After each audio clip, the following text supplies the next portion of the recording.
Clearly a blockbuster both on Wall Street and here in Washington. The SEC announcing these charges against Goldman Sachs and also against a Goldman Sachs Vice President, Fabrice Touré. The crux of the case here in accusing the company of fraud in marketing its CDOs. What the SEC is saying, Lori, is that as it sold these CDOs, marketed these CDOs to investors, it failed to share with those potential investors that the selection process for the underlying portfolio would also include the Paulson hedge fund. John Paulson, the legendary hedge fund manager on Wall Street. His firm was participating in the selection of those, the portfolio, and at the same time was shorting that portfolio. Had investors known that that was the case, at least the complaint suggests from the SEC, they would not have invested in these CDOs or certainly would have thought twice about it. It is that conflict of interest, again, the disclosure question here that is the central focus of the case. And the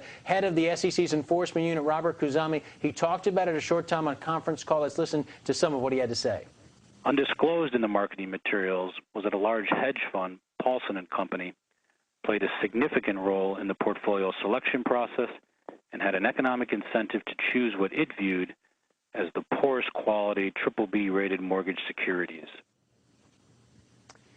Now, the company has been charged again. It's a civil suit at this point. No criminal charges yet. Robert Khuzami was asked on the conference call, has this case been referred to the Justice Department? He would not respond to that. He did say that Paulson has not been charged because the wrongdoing here in the eyes of the SEC was on Goldman's part for not disclosing to its investors. Does that mean Paulson is out of the woods?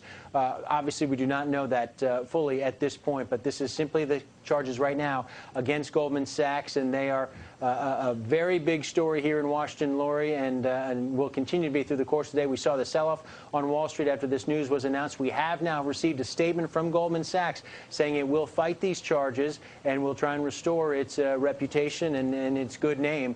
And so Goldman planning to take on the SEC over this case. This is a very, very big deal on Wall Street and here in Washington.